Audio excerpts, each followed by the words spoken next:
Hello, everybody. Welcome to Cartoon Kilowatts. My name is Snipples, and we also have T. Wales. Hello, I'm T. Wales. That's not usually how you do it. Well, I do what I want to. You can't stop me. I do this horrible British accent. It was fine for the first part, and then you kind of lost it at the end.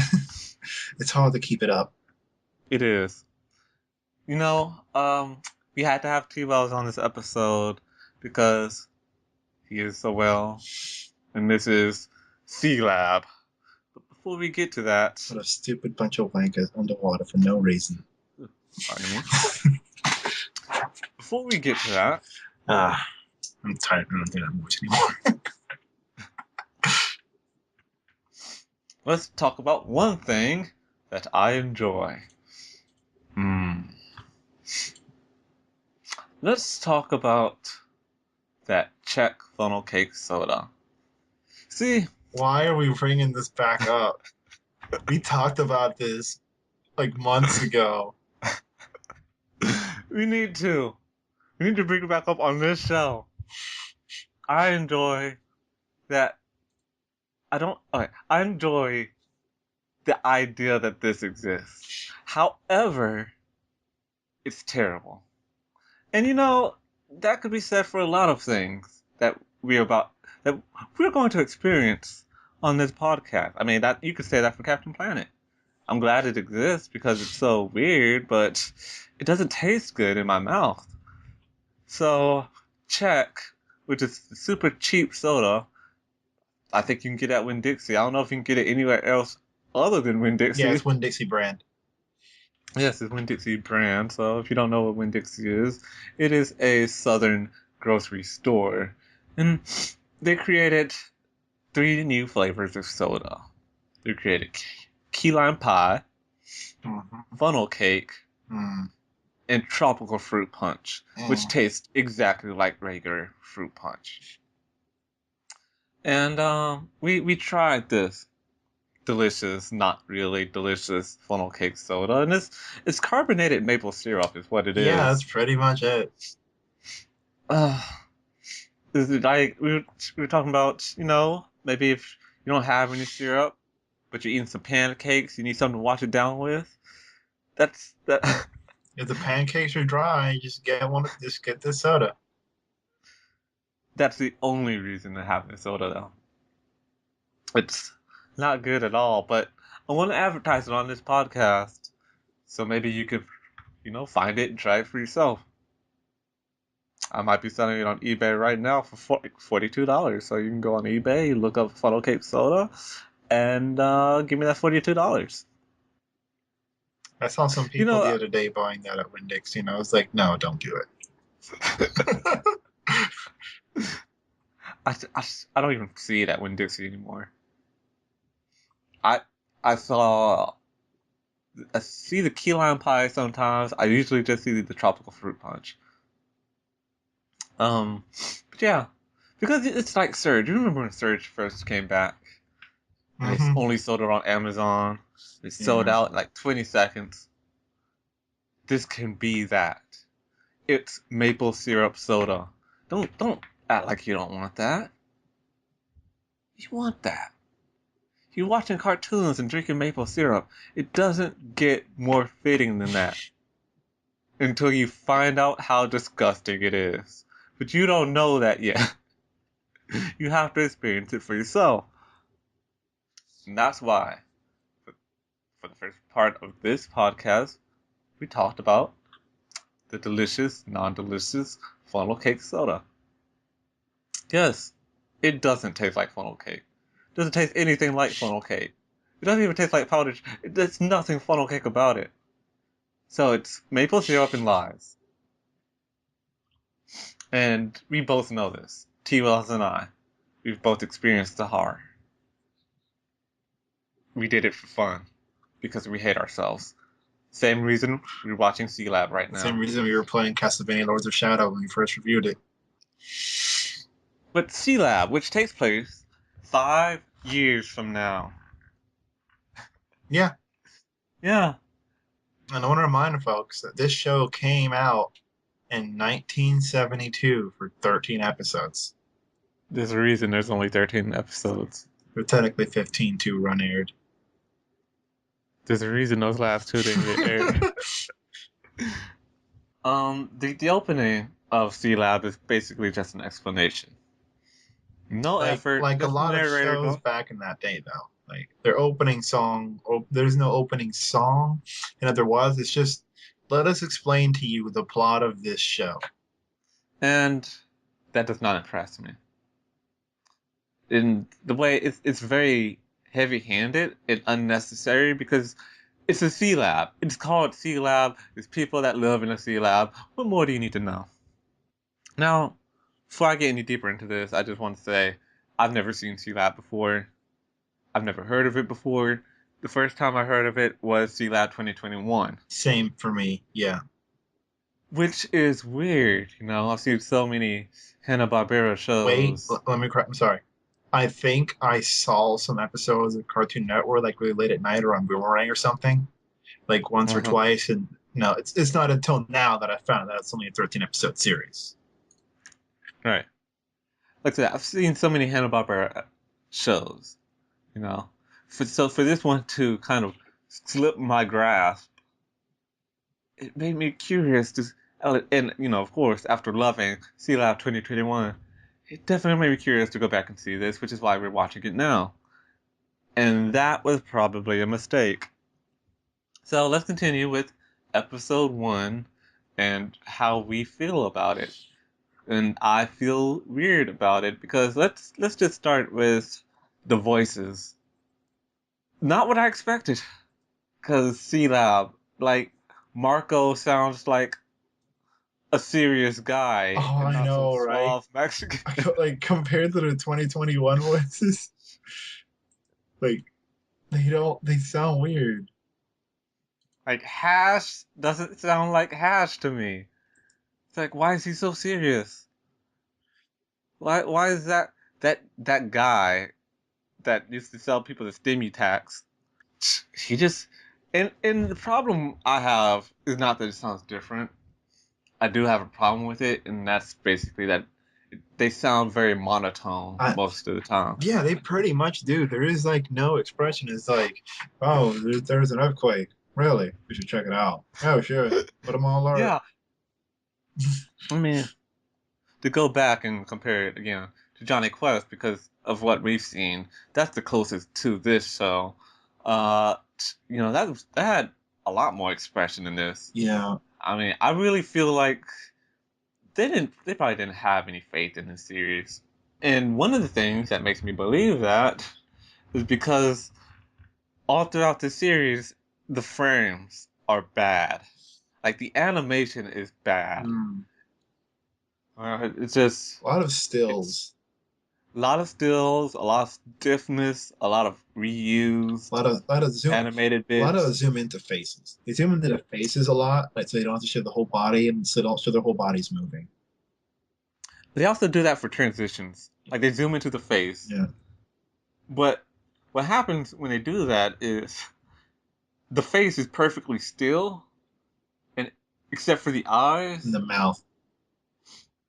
No, well, mouth is only moving when they're talking. Yeah, that's what I meant. When they're transitioning, no one's talking. Oh. So it's just watching this blinking face for about, I don't know, 3 seconds. It's like, really? This looks so unnatural. It doesn't look lifelike at all. There's more expression in South Park, which is based on cardboard cutouts. Well, construction paper cutouts than there is in Sea I Lab. mean, in the original like first season and stuff like that. Yeah. Yeah, yeah. See, the other thing that we need to talk about is this an educational I show? think it is like it's sort of educational, sort of environmental type thing.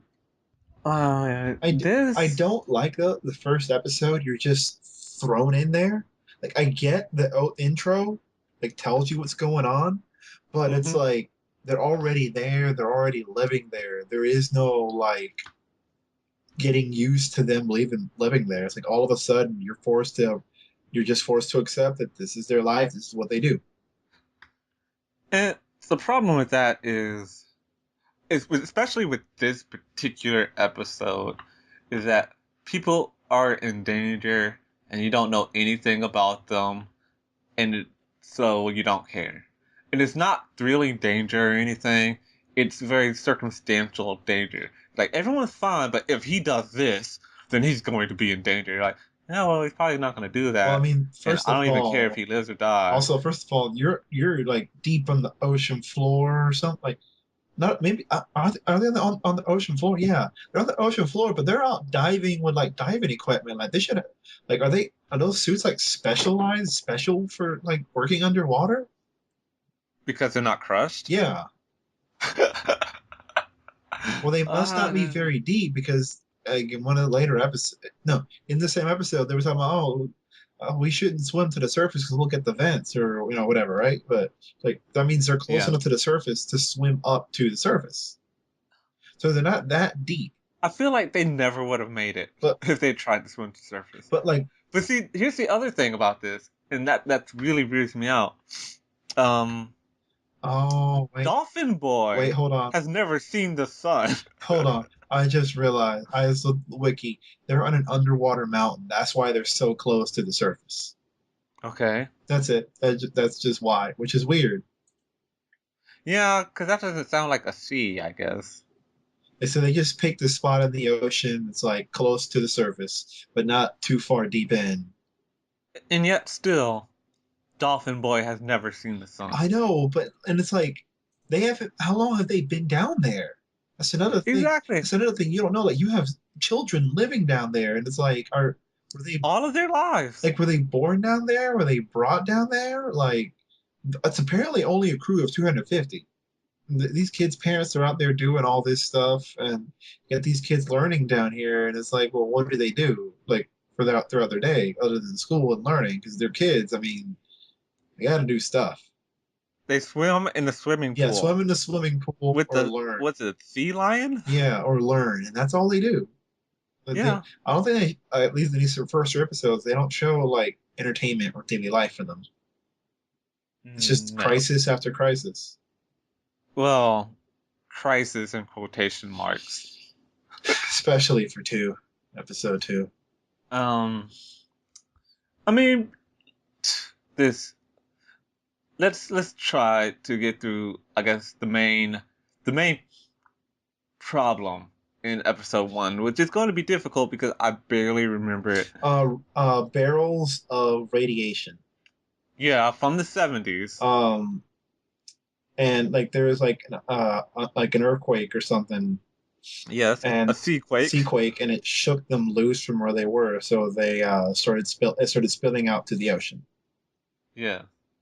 So they introduced Bobby, Captain Murphy's nephew and leader of all the children. No, grandson. Yeah, that's what I meant. Grandson. Where's the dad? Where's the mom? We don't I know. don't know. They're not important.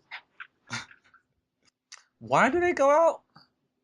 They leave Sea Lab for They some leave reason. C Lab to help solve the problem. And the first major problem, like this is the type of stuff that you can expect from Sea Lab. The first major problem.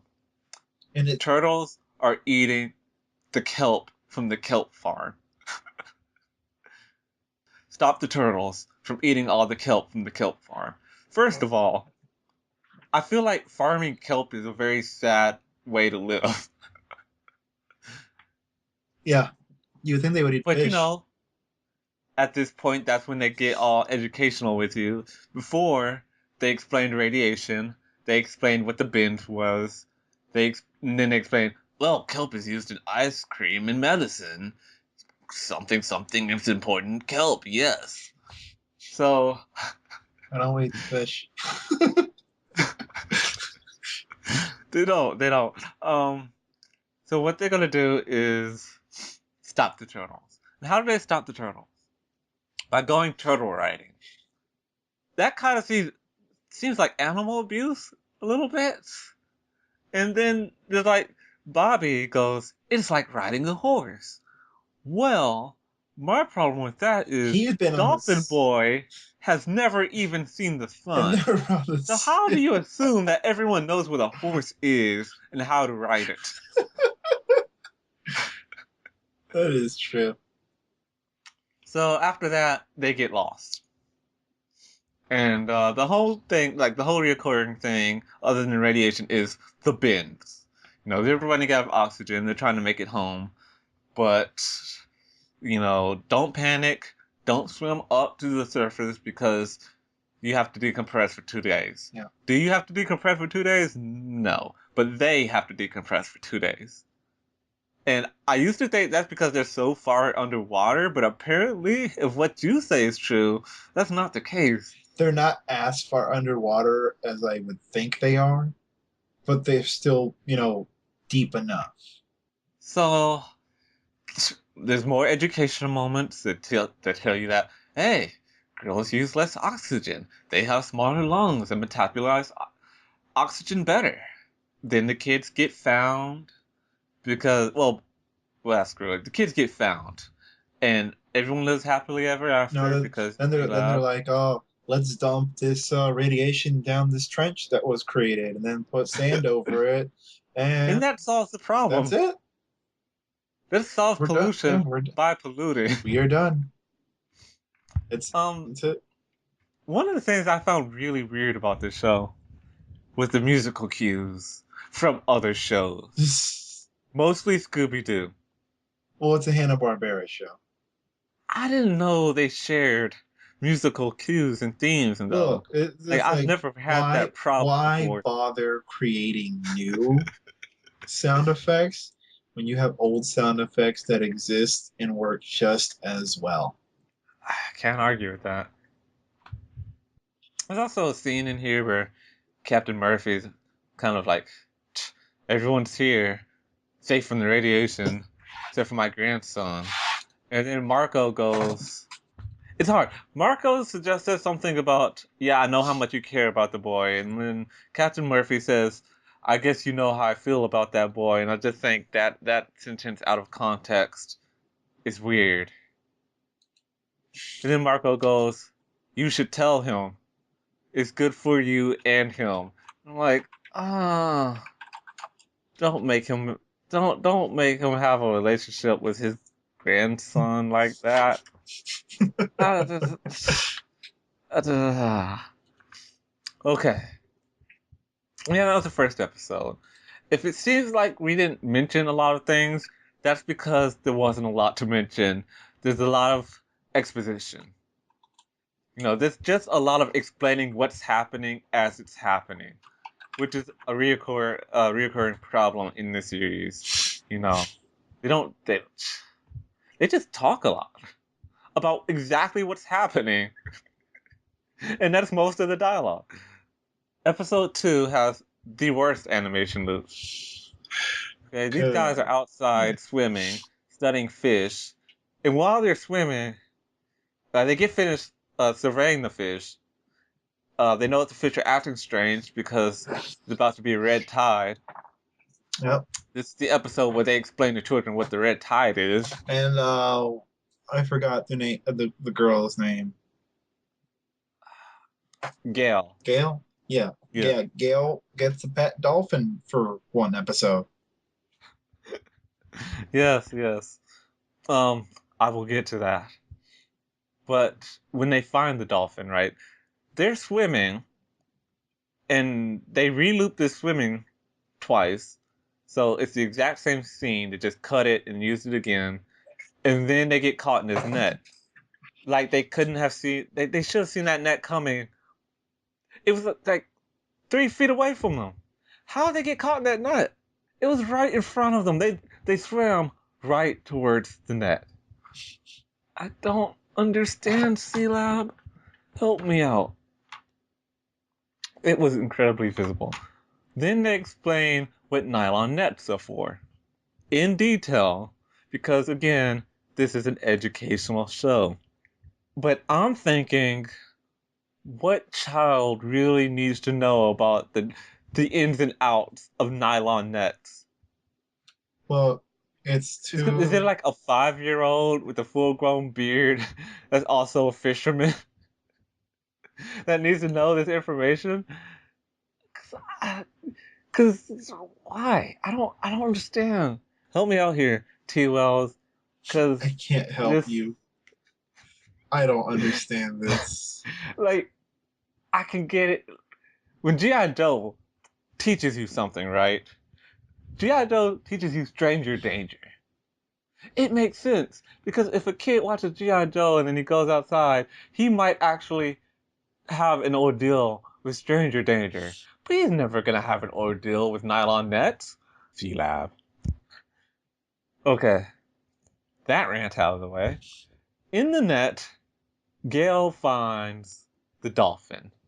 And it's immediately clear why the first episode of Sea Lab 2021 is her and her weird baby relationship with this dolphin.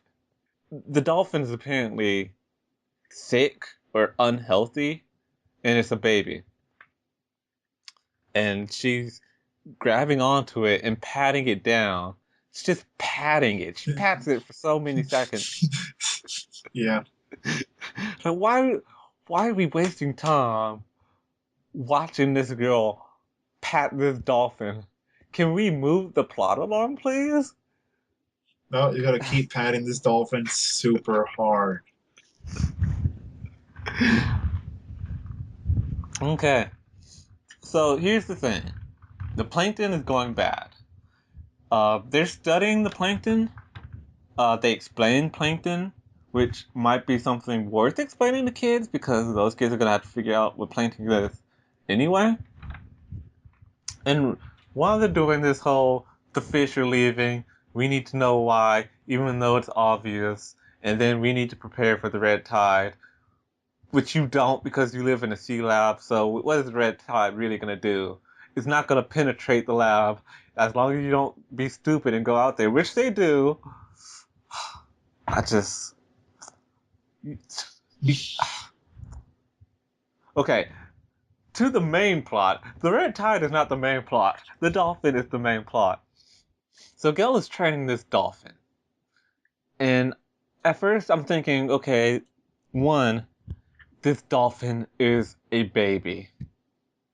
You cannot possibly be training this dolphin for real. She is. This dolphin, I feel like this dolphin should be too stupid. As a baby, this dolphin should be too stupid to be trained like this.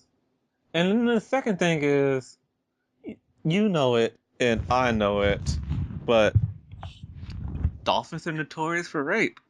So you've got all these kids swimming with this great dolphin, and it's just okay. Wait, is it even a male dolphin? It is a male Oh, dolphin. okay, yeah. Yeah. And I obviously that wasn't something that was well known back in the day. So I can let it slide, but still I would be too scared to let kids swim with that dolphin. Here's the thing about the dolphin. The scientists, they want to go out there. They want to study the plankton because it's getting all sexy and poisonous. And the dolphin keeps running out there and screwing things up. Because it's a baby dolphin, and like I said, it's kind of an idiot. In addition, Gale keeps treating it like a pet when it's a wild animal. Which, that is the main message of this episode. It's a wild animal, it doesn't belong to anybody. Let it go. But she won't let it go. So, the dolphin comes back, and then the dolphin leaves again. And then Gail goes out looking for the dolphin because she's obsessed with it. Hmm. She's literally obsessed. with this dolphin. Eh, This dolphin has crazy game. and she Murphy's son, grandson goes with her, right? Captain Murphy's Yeah, son. He and comes. didn't the redheaded girl go with them too? I don't think so. Oh, I usually imagine them together because of the first episode. Bobby goes with her to find this dolphin, and they find the dolphin in his murder cavern because he's in this cavern killing fish because that's what dolphins do. And she's like, oh, what's it doing? We have to bring it back to the lab. Oh, The dolphin is perfectly fine. the red-haired chick is his sister. Okay. Yeah, apparently. I thought Bobby had it like that. Now I'm kind of disappointed. They almost killed themselves to bring this dolphin, who wants to be free, into the sea lab. Yep. And here's the thing: the other scientists are telling Gail this. It's like, Gail, the red tide is coming. It's poisonous. The dolphin's gonna be okay. This is what dolphins do. And Gail's like, no, that's my dolphin, and I will die for it. I feel like it's like a hypno dolphin. It's like Purple Man the dolphin is just controlling people and stuff. But anyway, you know what? It's a baby dolphin. I'm just gonna assume that some people can't resist babies. Baby anything. Except baby spiders. Women don't have a lot of respect for baby spiders. In fact, I'm pretty sure most women hate the end of Charlotte's Web. Like, Charlotte's Web was great. Just she had all them babies. So, yeah, mostly that's what happened. Like I said, most of these episodes is exposition. It's characters talking about exactly what's going on, so we can get through these plots really fast because no one really says anything interesting. There's no character development. Everyone has the exact same personality. Everybody. Yep. All Gail is bland. a little different because she's a girl, and Murphy's a little different because he cares about his grandson. That's it. All the other guys have the exact same personality. Very bland. The kids have different personalities, but you only pay attention to three of them. And the other ones are just in the background. They always talk about the kids' parents, but you never see them. It's like, who's his mom? Who's his dad? I don't think they care about their kids, personally, because they're never with them. So we're gonna hurry on to episode 3. And episode 3 is the best episode. If you have seen Sea Life 2021, like the rest of us have, instead of this show, every time they had a scene where some guy ran, came from this episode. So in this episode, you notice I didn't sometimes, or usually I list the episode names. I didn't this time. I don't remember seeing a title. If I did see a title, I was probably too bored to remember it. So no, it's just episode 1, 2, and 3 now. Um, in this episode, there's a crack in Sea Lab's defenses, so they are losing oxygen. And throughout the other 2 episodes, I felt like this show needed a dick. Like, it needed a real antagonist because any trouble they get into is basically their own fault. It's not exciting, and, they just spend too much time with fake science talk and mediocre educational explanations that, you can't really get into it. Here, we kind of have our dick. We have our guy who's just gonna ruin everything for everyone else. Even though I almost agree with him a little bit. Let's see if I can remember his name. It's Wilbur. Huh. I just made a Charlotte's Web reference. Yeah, This guy's well, name is Wilbur. yeah. Well, in this episode, Wilbur, who I'm sure you will never see again, he gets the green fever. As Right. in, he's like, "Hey, grass was good, you know. A man's got to see some grass. I got to see some grass. I need to get high." That's all it is. He just wants to get high. He wants to see some grass. No, he feels like they've been underwater too long. He's panicking. He wants to be back. He wants his foot on the ground. He wants to breathe the air. He wants to see the sun. He wants his kids to see the sun. He's a guy I haven't seen the sun in 6 months or something like that. 10 months. It's like almost a year. And Yeah. I'm just like, Dolphin Boy is like, what, 10? He hasn't seen the sun in 10 years. What's your problem? He's never seen the sun. What's your point? I mean, you probably shouldn't live in a sea lab. Like, if it was real, you probably shouldn't live there for more than a year. Yeah, they should have rotating teams. Yeah. Or like give them some shore leave every once in a while. So here's the first half of the episode. I'm going to go real quick with it because there's nothing happens really. Okay? Sciencey talk, There's a keep the storm. kids occupied. There's Sciencey talk, keep the kids occupied. Show the kids being occupied. Here's some sciencey talk.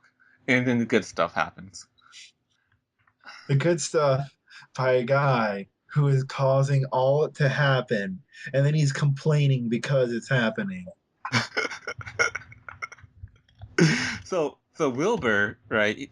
Like I said, he has green fever, and then at first it makes sense. At first he's like, I miss grass. It's a completely reasonable thing. I miss buildings. I miss cable television. I miss the radio. I miss beef. Completely reasonable things. And then he just goes crazy. He wants out of Sea Lab so bad He, that he's trying to destroy it, which will kill him and and everyone yeah, and else. everyone there. And even if he were to just leave and like swim up, he would get the bends and die anyway. So the best thing for him to do is just be calm and wait it out, and he doesn't do that at all. No, he gets a hammer and it just starts destroying computers. Yep.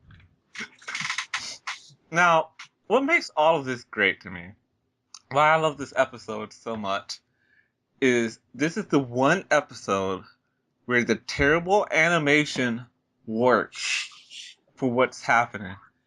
Because you have a man going crazy. So he already looks crazier than everyone else. Mm-hmm. But the stiff animation on top of that, it just makes it look extra weird, like extra silly. It's like he's crazy, and because he's crazy, he's one of those frame skipping ghouls from Fallout. God, so stinks. That's what he does at first. And then the rest of the episode, as T-Wells mentioned, is a chase scene. A hilarious chase scene. Because they basically use the same running animation over and over again. Different backgrounds. With different background. And it's like, he's running to the left. It's like, oh, there's Wilbur. And then he's running away to the right. It's like, oh, he's over there. And then he's running away to the left. And we And should mention, while it's a chase scene, they're riding on carts. very slow So carts. Wilbur is tiring himself out, and they're like, "We'll get you someday." Like, he's scared. He's paranoid. He's panicked out of his mind. Everyone else is super chill about it, though. Like, if they're not even trying. They're not even trying to catch this man for real. And that's another thing. It's that juxtaposition that he's so paranoid and scared of all of these people chasing him, quotation marks. And they're like, oh, we just want to talk to you. Will you calm down so we can talk? No, And but like I'm tired of driving after you in this slow ass the cart grass, going 2 miles per hour. I gotta see the grass. Grass is I good, mean, you know. the chase scene is the jankiest thing I have seen probably in the last 3 years. It just looks bad in an awesome way. And of course, at the end, they fix the crack in the wall because sciencey talk, and everything's Well, they've been okay. fixing the crack in the wall the whole time. It just took them forever to put the same panel on the same place over and over. Because it shows them trying to fix it, but it's always the same guy putting the same panel on the same place. It's like, are you guys even doing anything? Because that's what type of show this is. Kind of low budget, yeah. Low budget. Like I said, they reuse music. The opening is terrible. The dramatic situations usually aren't dramatic at all. There's no antagonists. It's just lots of scientific gobbledygook that amounts to nothing. All the characters have the same personality. Kids, they're there for some reason. Like, after the first episode, they're just there to take up time. It's a kids show, so you have to have kids. You have to show kids at some point. That's why they're there. Yeah. See that 2020? It was terrible. It was really terrible. And there is no redeeming factor. I can't think of one thing to like about it except for how much that chase scene in episode 3 sucks in a good way. I mean, other than that, and maybe every now and then that might happen in the future. I don't know. After watching these 3 episodes, I'm never gonna watch Sea Life 2020 again. Just go back to But 2021.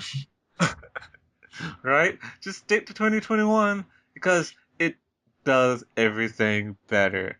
Well, I mean, that's And the whole point. The 2021 was made by some guys like who were working at Cartoon Network, and they found an old tape. Was like, what's this show? And they found, and they're like, let's just rewrite this. yeah, And then they it's did. it. And then Cartoon Network's like, no one's gonna watch this. And then later, after they left Cartoon Network, let me see, look this up again. Yeah, 5 years later, they went back to the tape, and Cartoon Network said, yeah, let's do it, because Adult Swim was there, because it did it first in '95. Oh Yeah, so 2021, like the idea for it started in '95. man, it's like the ultimate abridged series. It went longer than the original series. Huh? It went That's not surprising. 52 episodes, 4 seasons. The But original lasted 13, one season. I mean, okay, Sea Lab 2021 is a parody of Sea Lab 2020, Yep. but it has better characters than Sea Lab 2020. It has better plot lines than Sea Lab 2020. It's has better action and drama than Sea Lab 2020. It legitimately does all of that better without being serious at all. That's incredible. That's how much Sea Lab 2020 fails as entertainment. And it fails as an educational show because I would rather watch Captain Planet. Oh, hold on. Let me clarify something. '95, all they did was like alter the show a little bit. You know, make the dialogue a little better, and Uh-huh. then later on, they decided to just just make them do whatever. All right. So they were actually just gonna reboot the show, make it a little bit more funnier, but then decided no, just go all out. Smart decision on their part. Yep. Personally, like some part of me, some small part wanted this show Oh. to be Captain Nemo. Apparent. Like Captain Planet I underwater. found something out. Oh, that's kind of sad. And Oh, you talking about the Captain Murphy dying? yeah, the voice actor dying. Yeah. Oops. Yeah, so that's why like for the last how long did the show last? The last season they had a different captain, and then they went off the air. Yeah, for the last 2 years of the show, like they didn't have Captain Murphy. Yep. That's sad. Captain Murphy didn't have a grandson in that show though. No, he didn't. I think Dolphin Boy. No, Dolphin Boy was not the only kid. You never saw the other kids Yeah, except for the redhead. because they only needed Dolphin Boy. He's an orphan. You notice how we don't know his name. He's an orphan. We didn't mention his real name any time while we were going through these episodes. Because he doesn't have an actual episode. We just know him as that chubby dolphin boy. Yeah. And it makes it Dolphin Boy even sadder in See That 2021, knowing that he has never seen the sun. So no, he's not just fat, and it's not just that everyone makes fun of him. Somehow he's fat. Somehow. I don't get it. If in 2019 you were invited to live in a sea lab, would you go? Hell no. I would read the fine print, and why would they want me? You would need like marine biologists. Because you got security plus. I mean, I could understand like they might need some IT people to handle technology because you're not going to have shiny buttons that don't show anything on them. You're going to need to have technical people there to handle like computers and stuff. But like, you're gonna you should not have to live down there for years and years unless it's very, very good pay. Let's say you get paid. What are you gonna spend your money on? There's nothing down there. No. Amazon does not no. It's like you get very good pay when you get out. Like you get a bunch of money, and that's if you get out. Because you're not gonna get out for at least 8 years. Yeah. Oh boy. So that was See Loud 2020. Don't watch it ever. Yeah, I don't. Not for any reason. I personally don't recommend that show. Yeah. I was gonna say I think T. Wells agrees with that. It's there's nothing redeeming about it, except for episode 3. If you want to skip to the 10-minute mark and then watch episode 3 on, I can't blame you. Join us next time. Oh, I should mention this. It deserves to be mentioned. Again, like I said, I don't like to say what we are reviewing next.